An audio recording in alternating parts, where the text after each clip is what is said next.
Okay, so we will start our Manage Energy Talk. So, as I said, my name is Seamus Hine and I'm the coordinator of the Manage Energy Service on behalf of the European Commission and EASME. So thank you very much for joining us this morning.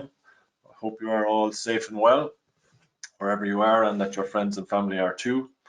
Our agenda for this morning is we will start with a brief introduction from myself, and just go through some of the practicalities, and I'll give you a background to the Managed Energy Service. And then we will have a talk for approximately 25 minutes from our speaker, Cara Augustenborg. Then we will have time for Q&A through the chat or through Slido, and we will be finished by 11 a.m. I'm sure everybody is very busy as usual and has probably many other Zoom or other online meetings to go through in this world that we live in. A reminder that you can access Slido at slido.com, and the hashtag to enter the room is #ManageEnergyTalk. So the Managed Energy Service has been established for a number of years to support energy agencies across Europe. There are over 350 energy agencies with total staff of over 2,500 people working and delivering the energy transition, working with public authorities, businesses, communities, individuals to translate the ambitions of Europe to become carbon neutral into a reality on the ground. Energy agencies work at the heart of the energy transition. They try to turn ideas and concepts into reality. They act as facilitators and work with many stakeholders in their localities and their regions to support them to deliver projects that result in energy savings, renewable energy production, and greenhouse gas emission reductions. So energy agencies are very strongly placed to support the Europeans' ambitions, and the Managed Energy Service is there to support those energy agencies. And the current Managed Energy Service has a particular, apologies, back one slide,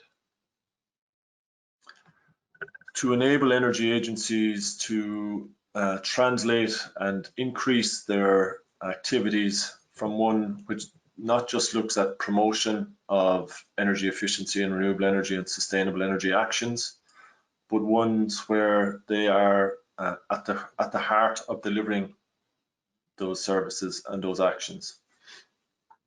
And also to move from a position where energy agencies and their stakeholders work on projects and move on a project by project or a piecemeal basis, but really to enable the dramatic transformation that we have to see in our energy systems, and to deliver programs, large-scale programs of retrofitting, for example, mobility actions, working with industry, so large-scale strategic projects with significant investment. So Managed Energy over the last 3 years has sought to build the capacity in energy agencies to achieve this through a number of different means. And this has been with a particular focus on building the capacity of energy agencies around sustainable energy financing, investment, and opportunities to build large-scale projects, working with and for their stakeholders. How we have achieved this is through working with a number of different approaches.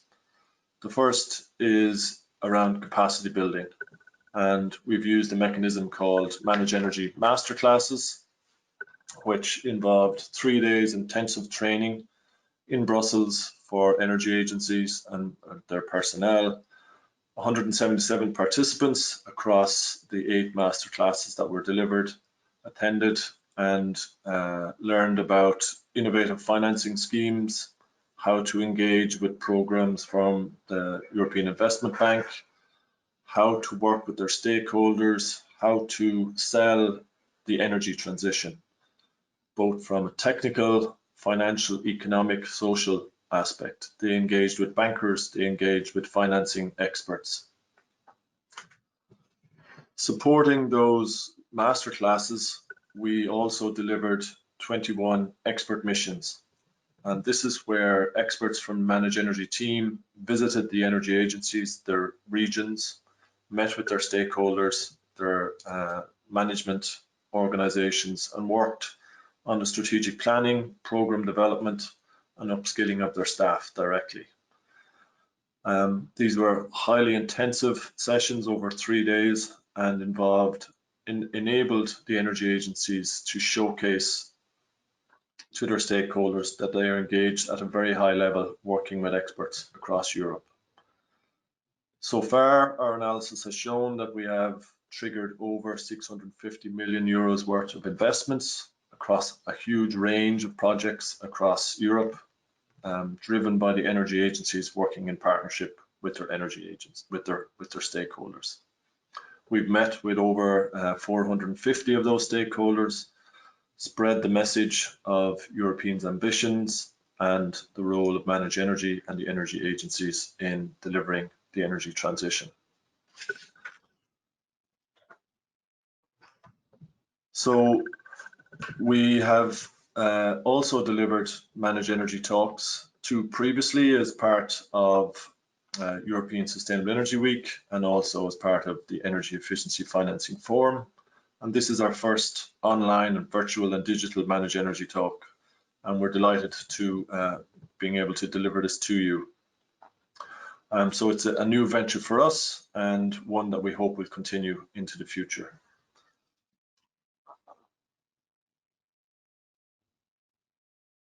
So just to make sure that we are using the technology properly, we want to test our Slido system. So the very simple process will be, I'm going to ask you a question and you'll be asked to answer yes or no to that question. So a very simple question, because it's early in the morning and you've probably had a very long week preparing Horizon 2020 proposals. So we're basically simply asking to insert your name, and then also we hope that a question will come up where we're asking you to tell us very simply if the sun is shining where you are. So I'm hoping Melissa from our side will be able to get that question up.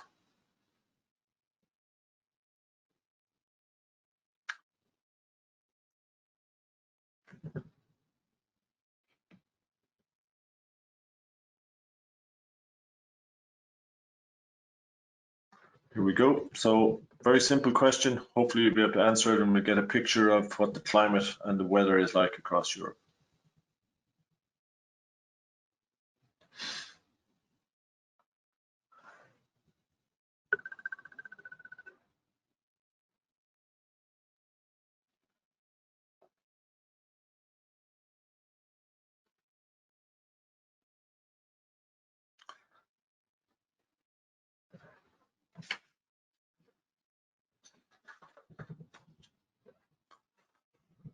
Okay, so 64% of people saying that it is sun is shining where they are, so that's great. I hope you get to enjoy some of that sun during the day.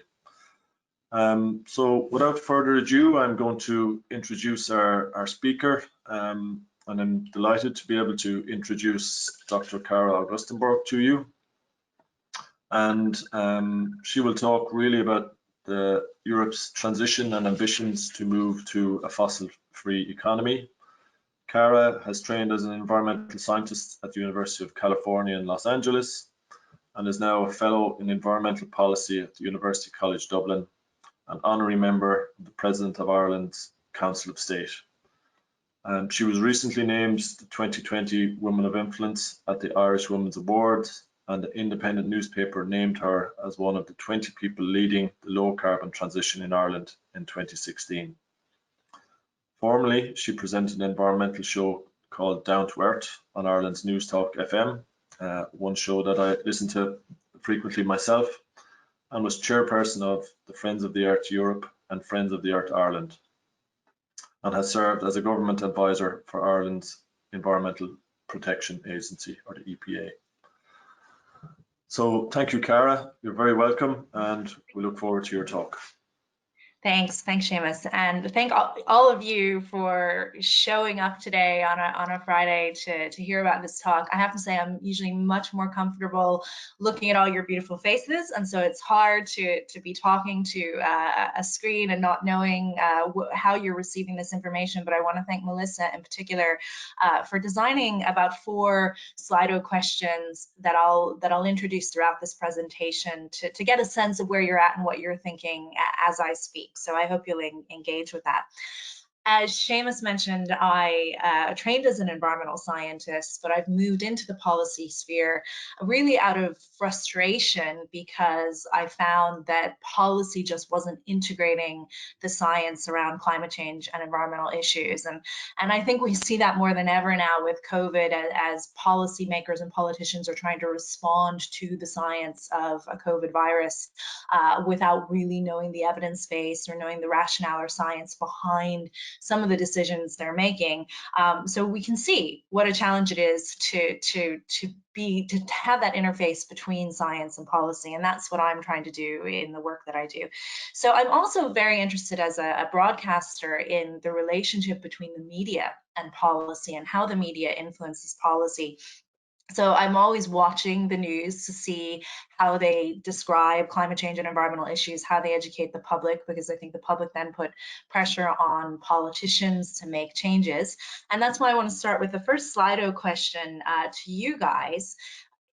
Let's see if we can put this up here. So can you go to your phones on Slido and name 1 climate related story that you've heard in the news this year? So in 1 or 2 words, this is going to form a word cloud to see what you've heard about in the media regarding climate and environmental issues. Storm Ellen, okay. I'm glad that we're relating storms to climate change. That doesn't always happen. The Oregon fires, forest fires, definitely. California wildfires. Life program, there's a good researcher in there that's looking for funding. Leitrim floods, someone from Ireland. Lots of fires. The Green Deal, excellent. Some policy, sea level rise, ice melting. Okay, good. Yeah, so there's a good array there of media stories. Personally, and I know this isn't inspirational in the traditional sense, but I think it's really important for people like a lot of you who are on the front lines of the energy transition to keep a watching brief of how the climate is changing, how our planet is responding to human activities. Because if we're going to be effective in designing climate action, we need to see how the goalposts are constantly changing and how the planet is constantly changing how it responds to our actions. So I want to take a little bit of time right now, and it's not to depress you, but just to show you some of the stories that have come up in the news this year around climate change, around environment, so you get a sense of where we're at with the climate crisis. This time last year, I was telling people about an unprecedented level of melting in Greenland for a period about a week at the end of July and the start of August, where 90% of the surface of Greenland was melting. And scientists at the time were calling this an unprecedented melt rate. And yet now here we are again a year later. The urgency in the language of scientists studying this is much stronger. They're saying it's now melted past the point of no return, which means that it's reached a tipping point where even if we reduce emissions now, the Greenland ice sheet will continue to melt, which ultimately contributes to sea level rise and changes in ocean circulation. So this is definitely a concern. And actually the IPCC have said recently that that this is now the worst case scenario for Greenland. The IPCC, the Intergovernmental Panel on Climate Change, lists several different projections of scenarios in all of their reports, and this is the worst one. So I do think that has a bearing on policy, because policymakers have traditionally looked at the best case scenario or the most moderate scenario and designed policies to adapt and mitigate climate change based on those scenarios. If we had said it's going to be the worst case scenario, it definitely would have been a different situation. It would have been an all hands on deck emergency with much greater levels of response needed, which obviously didn't happen. At the start of 2020, those of us watching this issue really thought that Australia's wildfires would be the biggest news story of the year. Over 6,000 buildings burned, half of which were homes. More than 34 people died. Obviously, thousands and thousands of acres of land burned and animals affected. And then, of course, no one saw that COVID would blindside all of this. It wouldn't be the story of the year anymore, but it's certainly something to remember that's happened, a sign of more to come. And then most recently now, if you're following the news this week and last week, we had a series of about 15,000 lightning strikes, which hit California, which contributed to over 800 fires. Now those fires are continuing northward to places like where my mom lives in eastern Washington state. They're calling this the worst California fires in recorded history. Oregon and Washington also affected, and of course the air quality and the impact on health of people like my mother, who are being told keep all your windows and doors shut.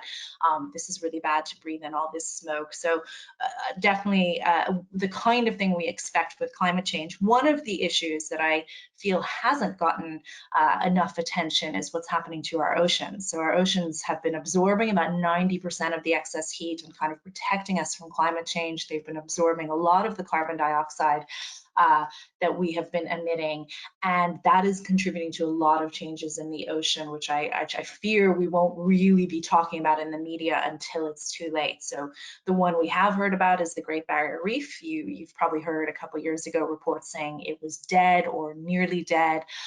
Part of that is because of fertilizer runoff from the land, but another part of that is because of the warming oceans and the changes in ocean chemistry that are causing a higher level of coral bleaching events to be taking place there. But this is happening everywhere. The pH of our ocean, or the acidity of our ocean, has changed by 0.1. Now that doesn't sound like a lot, but that's a 30% increase in hydrogen ions in the ocean, which means that it is harder for organisms to develop skeletons and shells. So this has an impact on our fisheries and animals and species that live in the ocean. But also we're seeing a decline in oxygen levels in the ocean due to warmer temperatures and a lack of circulation within the ocean. So we're seeing a lot of changes to the ocean that we're really not talking about and we're not responding to.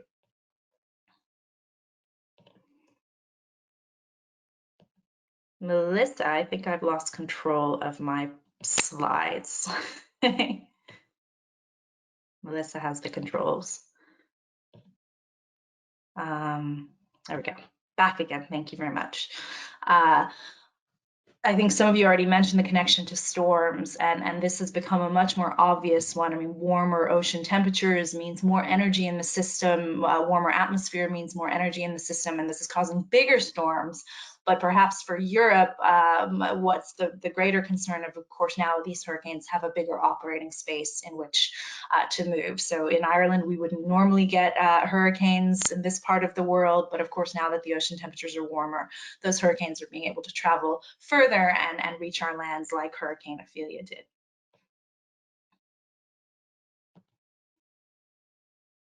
Let's just need to, sorry, I'm just having trouble advancing.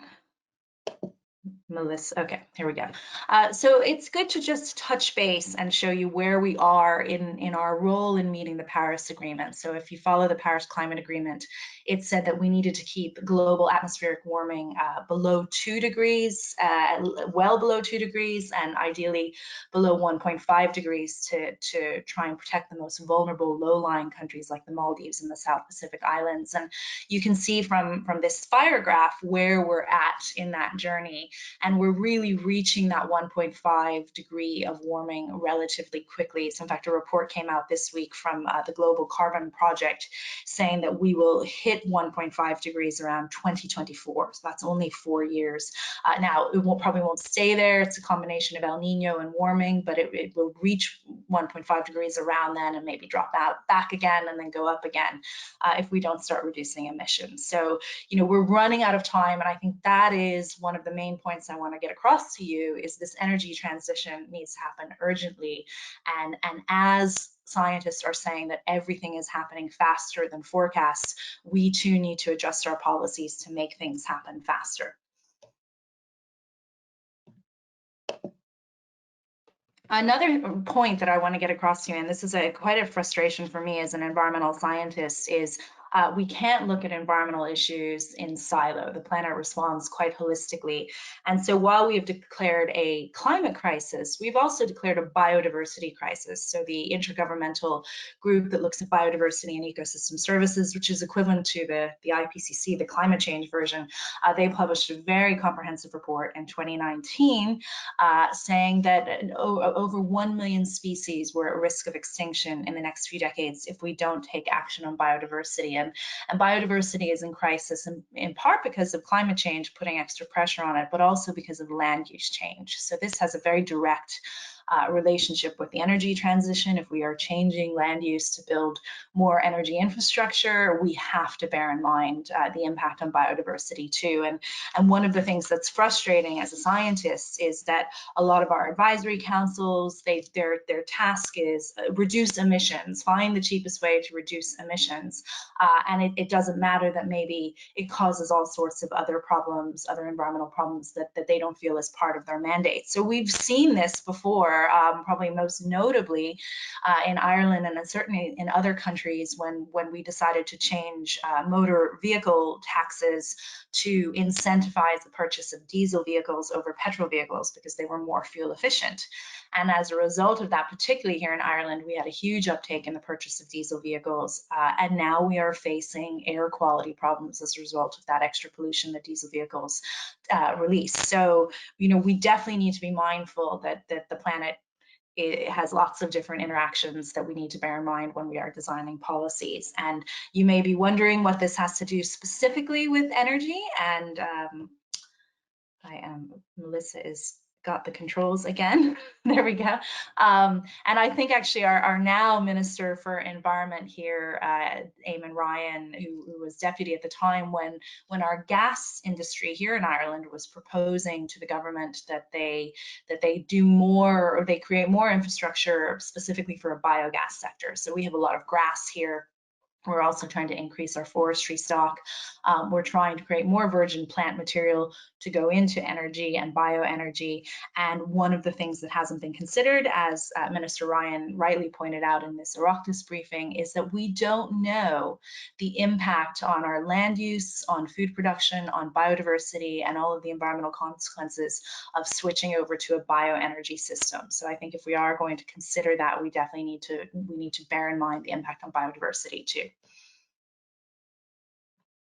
So the good news, you'll be glad to know there is some good news. The good news is this is still a solvable problem, and certainly COVID has maybe bought us some time in dealing with this problem, because emissions will reduce somewhere between 4% and 7%, they're saying, this year as a result of the slowdown in economic activity from the pandemic.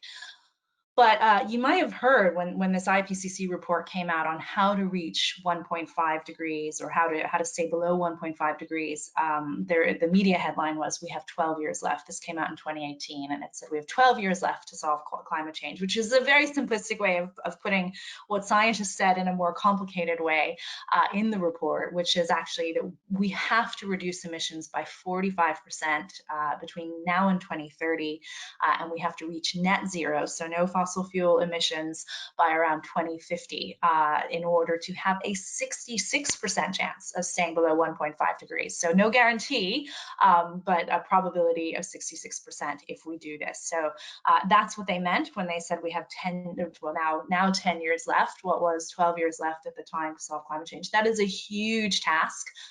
It's particularly important for the energy sector in Europe, because electricity, heat, and transport in Europe make up about 80% of emissions. So obviously, if we are going to tackle this challenge that the IPCC has put forward, the energy sector has an enormous part to play in addressing this challenge. So Carbon Tracker has tried to put this in the form of a carbon budget, or what they call a carbon bubble. So the same as maybe a housing bubble where you could have stranded assets. We have the same problem with fossil fuels. We have stranded assets in our fossil fuels, because if we're going to stay below 2 degrees Celsius, we have to keep 80% of our known fossil fuel reserves in the ground. So we can only burn 20% of what we know we have. That means there's absolutely no point in looking for more oil and gas, because we can't burn it anyway if we are actually serious about solving climate change. And it's an important point to bear in mind when we're talking about oil and gas exploration. Unfortunately, energy demand is still increasing, and while wind and solar are increasing in double-digit rates, they're not increasing fast enough to meet this demand. So still, fossil fuel continues to be the dominant source. 45% of it is coming from natural gas. You still very much think that gas is part of the solution, and so we're still not on the path to addressing climate change when you look at it in this global perspective. So with that in mind, knowing the challenge ahead of you, one second quiz question for you here is, can you name what you think is perhaps the biggest obstacle to making this energy transition to becoming a fossil fuel free energy sector, we'll say in Europe, because that's where I think most of us have dialed in from. So if you could go to your Slido, and I think, yeah, there we go. Political will, yeah, politics comes up a lot. Cheap gas, absolutely. Ignorance, old habits and comfort, good. Society mindset, vested interests. This is bleak, but interesting. Institutional and political result, okay. Finance and comfort. Yeah, interesting. Nobody's really saying technological obstacles, because of course you would all know that all the technology exists to make this happen. People, public policies, old habits and comfort. Excellent. Okay. Yeah, citizens not involved enough. Okay, good. You're leading well into what my next slide, and I can, let's see, Melissa, if you can give me back control there.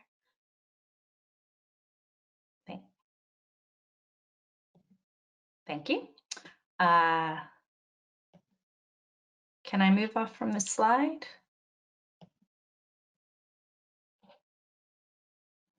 Thank you. There we go. Yeah, so there's lots of obstacles actually, and a lot of them you mentioned there were political or vested interests or related to people, but there's numerous ones, and I think one that doesn't get enough attention, particularly here in Ireland, but I presume this is an issue in a lot of European countries, is the fact that we will continue to increase our population. We have a relatively high birth rate here in Ireland, and then we have a lot of emigration coming in for tech jobs, and at the same time we want a different lifestyle here. So our house sizes are getting bigger, which means they're using more energy. They're still largely heated and powered by fossil fuels. So these population changes and changes in lifestyle don't often get included in our climate action plans and our targets and our projections, and it's going to make it continually challenging to meet emissions targets if we're not bearing these things in mind. Melissa, I need control. There we go. So another obstacle is, particularly here in Ireland, is data centers. So we have a lot of tech data centers coming in, and they're now saying projections are that in the next 6 years, they will consume 15% of our electricity demand. And due to planning permission obstacles and the very, very slow pace of putting in renewable energy projects, we simply can't build the renewable energy fast enough to deal with these growing data centers. So these kind of obstacles will continue to put a challenge on the system too. So demand for electricity is going to continue to go up. And that is why it's really important to also bear in mind energy efficiency, and that the need to get consumers, householders, communities to start to reduce their own personal demand for energy through energy efficiency measures. And we're lucky in Europe that we have an energy efficiency directive that proposes a lot of different ways to deal with energy efficiency and reducing demand. So this is a good time, before I go on to my next slide, for you to go back to Slido and name one way that you can think of to improve energy efficiency or conservation, particularly in the residential, the household sector. So again, this will be a word cloud that will come up for you. Insulation, great. Home energy savings of geothermal, food waste to biogas, smart metering, prosumers, I like it, empowerment, nice mix.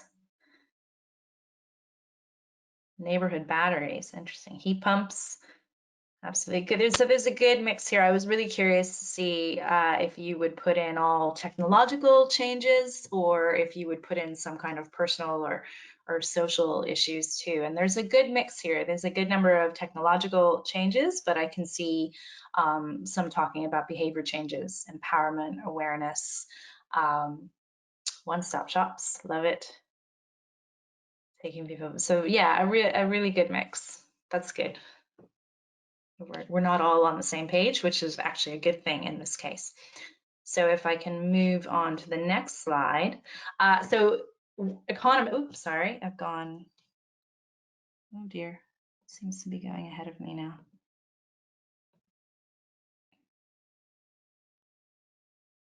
One more. There we go.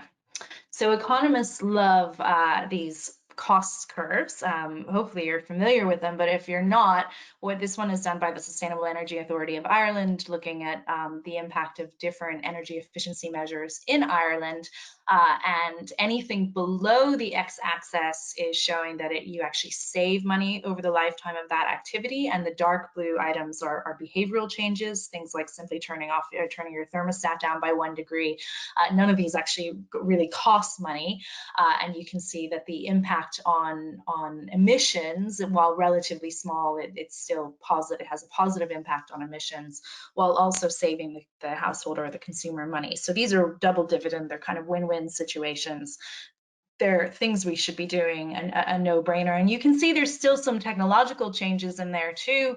The kind of light gray or light blue ones, things like installation that are cost money, but they're relatively cheap, and over the lifetime of the product, they end up saving you money in your heating bills. And then obviously there are the technological changes like heat pumps that are more expensive to do, but have a much more dramatic impact on emissions reduction. So there's lots of different behavioral changes, but why don't we do these double dividends ones? They're so obvious. The consumer should be able to easily see that they would save money if they do these ones to the bottom of the x-axis there, and yet we don't. And I think this is a really important thing to bear in mind, that it is not enough to simply explain to the consumer that they will save money, because energy conservation, as this paper don't know why this is getting ahead of me.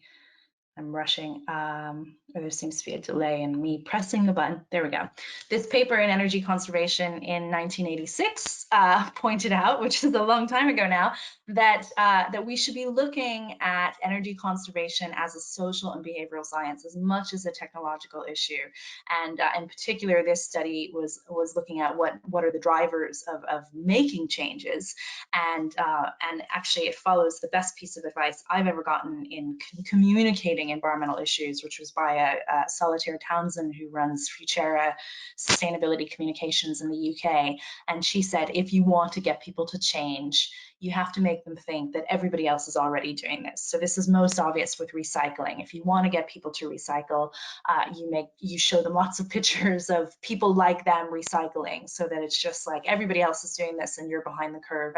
And this particular paper says the same thing around energy, that actually it's social pressure, it's hearing about this from your neighbors that drives you to make these changes, rather than just the hard, cold facts of the money you would save if you did this. So in Ireland, we're starting to get a sense of how important behavioral change is, and the Sustainable Energy Authority has actually set up a behavioral change unit. And they started their work by doing a really comprehensive literature review of about 150 peer-reviewed studies on behavioral change in the energy sector. And what they found, if I can advance the slide, is that there are several good studies on household changes, and I think some of you in your quiz responses show that you know how to get householders to change. There's not really any, there's one, I think, in community, how to get communities to adopt energy efficiency, insulation projects or solar panels and things, and not so much in the commercial sector either. But what was there did point the way to how you can get people to change, that, providing them feedback on their energy bills can save around 3% in electricity.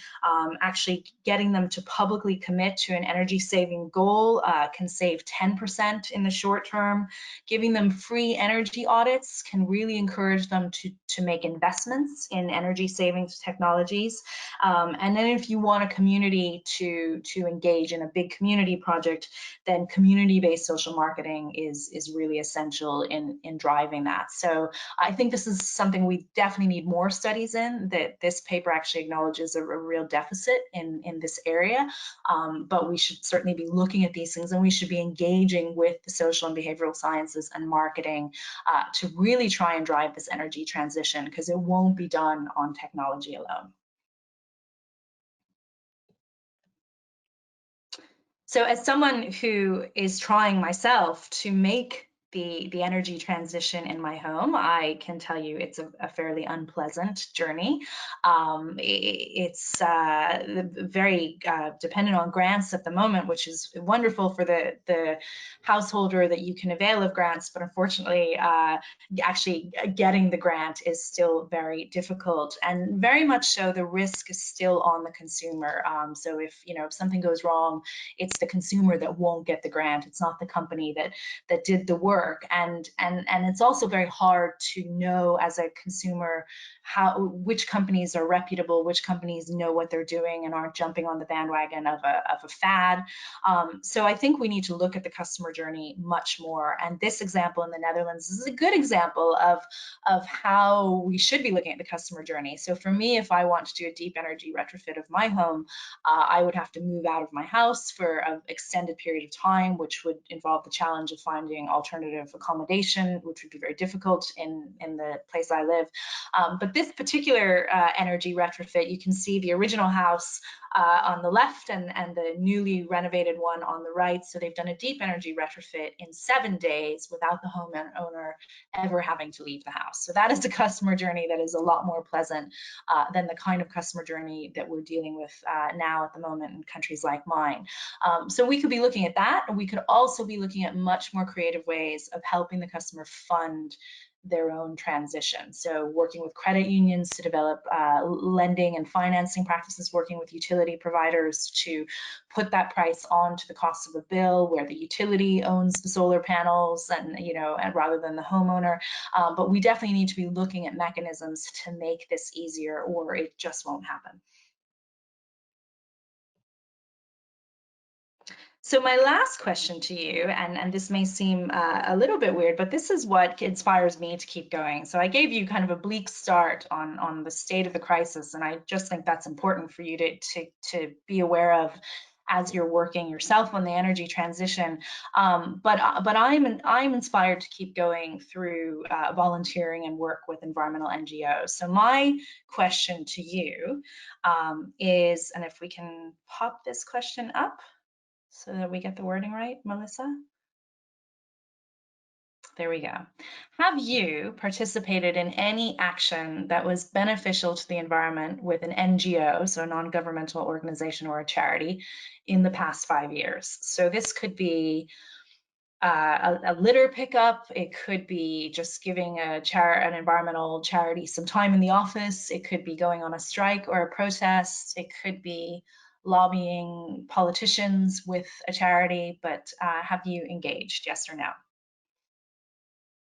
And the answer is, yeah, great. Okay, so 75% of you, or 73% of you have engaged, and that's really great, because I think that that this is something that is really missing generally in making the transition. So I worked on the board of Friends of Earth Ireland and the board of Friends of Earth Europe, and as part of that, I got to go around the world and see that there are tons of activities that we never hear about that environmental NGOs around the world are doing to try and help with the transition and with climate justice and climate action. And they never get a look in, and they certainly don't get enough engagement with government agencies or energy agencies. I mean, in fact, they're a lot of times they're hated. So Jose Bolsonaro, the president of Brazil, last week called environmental NGOs a cancer because they've been raising awareness about the burning of the Amazon. So, you know, we have to work with these organizations. They are at the coalface, excuse the pun, of this transition. They're working directly with individuals and communities. And I mostly see that we don't, that we work in silos and we don't engage. And one example of how someone in the energy sector could engage, and actually I see one of the people, oh, Anna Linford got her response in fast. Okay, one example is the Solar Schools project, which was started by Friends of the Earth Ireland, but it was installed by Solar Electric, and I think I see their CEO Robert Goss popped up in the audience there. So hi, Robert. I hope I'm doing justice to your amazing project. But what this was a competition run by Friends of the Earth Ireland, looking for 5 schools who would like solar panels installed on their roofs, and Solar Electric undertook the work. Tipperary Energy Agency did some of the project management, and Tomar Trust helped fund the project to some extent. And now 4 of the 5 have been installed, and the students, I was speaking to Robert Goss the other day about this, the students are starting to get a lot of data on their savings. They're now able to take that money that they're saving and roll it into improvements in the school. So this is doing a lot of benefits, not only to reducing emissions and saving energy, but also to educating the next generation, which is important too. And when I was talking to Robert about this earlier, I was asking, well, what happened after you did this work? And he told me that Solar Electric is now engaging with the education department and the government in general to try and make new builds of schools have a lot more solar panels on them. So it's not just a token measure or a PR stunt, but actually that they're covered in solar panels, trying to deal with some of the planning permission obstacles to making that happen. So I think if you are in an organization that has some opportunity to do pro bono work or to engage in some way with charities, this is a great opportunity to really raise the impact of all these organizations by engaging in these kind of projects. And these are the kind of things that really inspire me when I'm hearing all this horrible news about the planet. It's this kind of stuff that inspires me to keep going, that there is activities like this going on and that there is change happening, even if we don't hear about it in the mainstream media. And finally, I do feel I need to talk a little bit about the elephant in the room that is COVID and the impact of COVID. I'm sure this will come up in the Q&A on climate action and on the energy transition. And yeah, it's a scary and very uncertain time for everyone, and certainly uncertain for those of us in the environmental space. We do maybe have a little bit of extra time. We've maybe got another year or two in terms of those IPCC projections because of the decline in emissions this year, but carbon dioxide levels will continue to go up. That is for sure, because we haven't been doing much to address them. And I think the thing that keeps me going and heartens me is all the work going on around the world on a Green New Deal. So if you know your history at all, the original New Deal by President Roosevelt was formed in response to the American Great Depression. So America had a 25% unemployment rate coming out of the Depression. They're now at about 14% unemployment at the moment because of COVID. They had a 25% drop in GDP, and Roosevelt thought that this New Deal would accelerate coming out of the Depression. It has been credited with certainly helping with America coming out of the Great Depression. And one of the pillars of that New Deal was the formation of a civilian conservation corps, which took a lot of these unemployed men and put them into work camps in the US national parks building trails. And as somebody who lived in the United States, you know, I would still use those trails 70 or 80 years after their construction. The American national parks are the crown jewel of America. So this has become a real legacy of the New Deal. And now we see that around the world, in Europe and in America, and even just this week I saw South Korea have proposed Green New Deals. So new deals that will work on creating jobs, but with a green lens, bearing in mind the impact on climate change. So a lot of investment in renewable energy as part of this Green New Deal. And that's very exciting.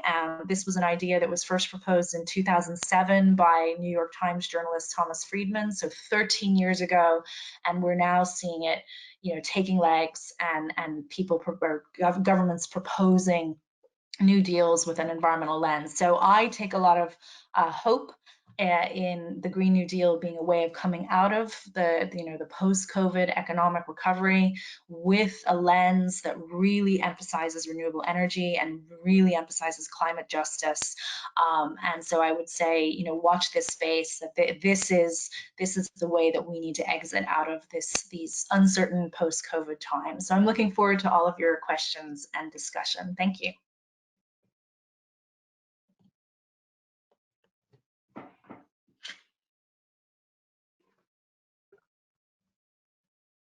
Okay, thank you very much, Cara, for that stimulating presentation and talk.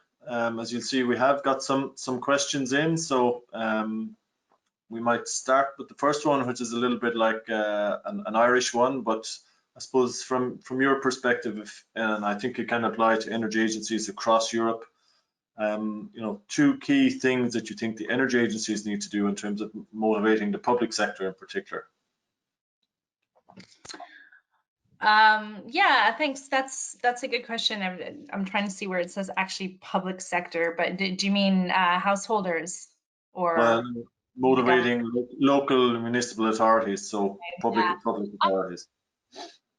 Yeah, one of the things that's been interesting here recently is a number of our county councils have started to create climate champions within their organizations, and this has been surprisingly well received by the staff in those county councils. So I've gone and done a number of trainings where they've just sent out the word to all staff in the county councils, anybody who wants to apply to be a climate champion within their organization, and all they do is people sign up, and a lot of people do this because they want to do something good for society, that they have a role maybe in the council that's a little bit boring or monotonous, and they want to kind of try something new and upskill, and they're given some training on what the low carbon transition is and about climate change.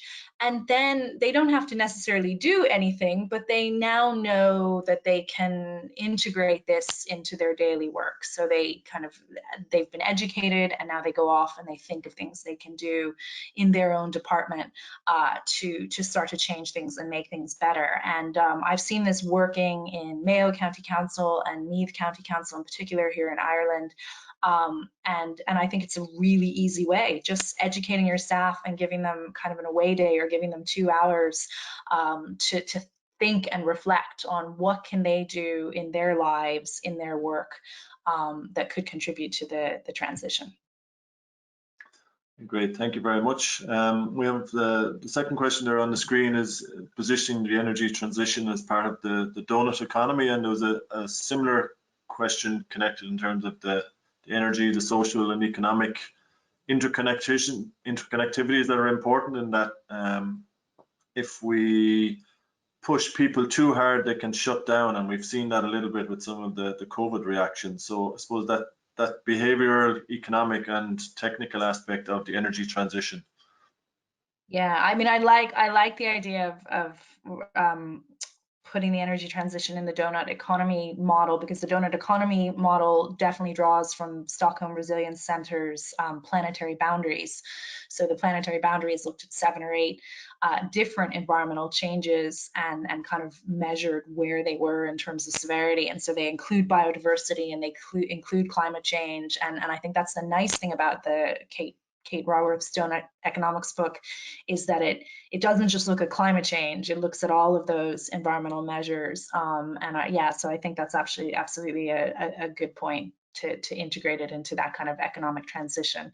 How we make an economic transition, I'm not sure. I'm not an economist, and I find that really overwhelming. I mean, I know Naomi Klein has talked a lot about, it's the economy, and we need to reform the economy, and that would solve climate. And I'm sure that's true. I just don't know how you undertake such a massive task.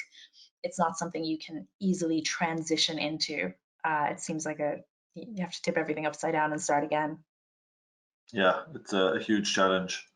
The second question there on the screen, in terms of the article from The Guardian, in terms of the resources required to develop our renewable energy solutions could harm biodiversity. Any particular thoughts on that, Cara?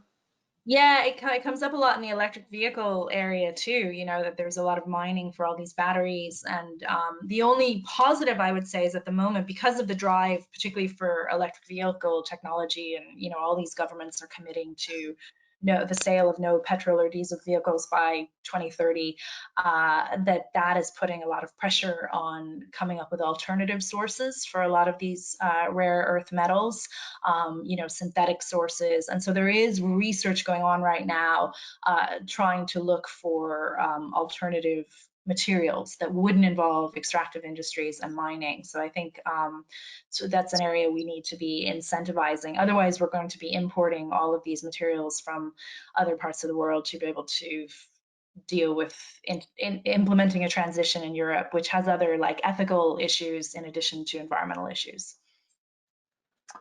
Okay, we've had a question there about the average cost of schools. I don't know that answer off the top of my head. Maybe you do, Cara. But I think Robert is on the chat, so if he can pop into the chat there, if he's technologically savvy enough to do that, he might be able to. I think am I unmuted? Can you hear You're me? unmuted. Yeah. Hi, Robert. Okay. Good morning. It's been an interesting chat so far. So the average cost of the schools is something around €7,500.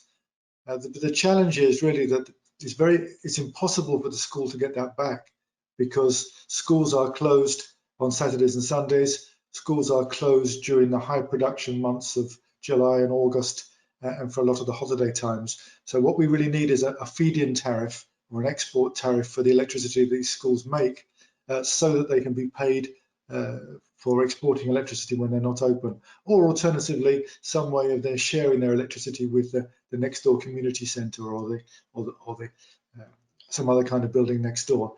That's what will enable the schools projects, some kind of energy sharing.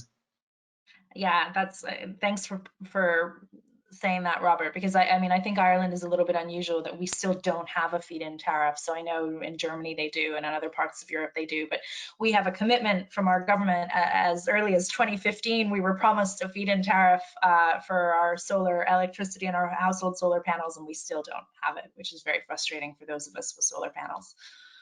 I see a comment from Dirk from Rescoop, just pointing out that in Flanders and Belgium, that citizens energy co-ops have won a tender for to install PV on a network of schools. So as he said himself, a win-win, community-driven projects, own projects, positioning them on school buildings. I have one final question maybe for you, Cara, before we finish up. We saw last year the huge energy and activity from the climate strikes and the engagement of the young people. They have had to rethink their movement a little bit because of COVID, the inability, we saw that the thousands of young people and that great movement, and we all felt empowered. Where can we position the voice of the young people going forward, and how important is it that we mobilize them? Yeah, it's been great that the climate strikes and the youth movement have been great, but it also really saddens me, because I just think they shouldn't be the ones that have to do this fight. Like that, they're taking time off school to strike because they feel they have to, because we're not listening to them, and that makes me sad. And we did see this. I think the Earth Summit in the 1990s, the first big kind of UN summit on climate change. There was a young woman who got up and made an incredible speech, very like Greta Thunberg, and she was called the girl who silenced the world for 5 minutes. And did it change anything? No. I mean, everybody kind of clapped and took pictures with her, and and that was their engagement. So I don't think we should be looking toward young people to be the drivers of this mobilization. I think we as adults should be really ashamed that we're not the ones out there striking on their behalf. And so I totally support them, but I also I think maybe it's misplaced to be looking at them as the drivers of a mass mobilization. Okay, we're just coming up to 11 o'clock or 10 o'clock here in Ireland, so I'm just going to finish up. So thank you very much we had over 100 people on the talk today, which is great. Thank you very much, Cara, for your time. Thank you all so much, and thanks, Seamus, for moderating. Just a few thank yous particularly to Melissa and the Federend team, part of the ManagEnergy team, who did all of the organization and the setup for today's talk, and to the entire ManagEnergy team over the last number of years who have delivered the service on behalf of the ASME and the European Commission. I suppose continued thank you to all of the energy agencies that have engaged with ManagEnergy over the many number of years, and to continue your role both in the energy transition and the various aspects across climate change actions. I suppose a huge thank you to the European Commission and EASME for continuing to support energy agencies and the ManagEnergy service. And thank you for your time. We hope you stay safe and well in these interesting times, and hopefully our next ManagEnergy talk we maybe will be able to meet in person. If you do need any more information both on ManagEnergy, you can visit managenergy.eu, and Cara has her own website, caraaugustenborg.com. Again, you can connect with her privately if you feel there's an opportunity to connect up and share information. So thank you very much, and take care, everybody.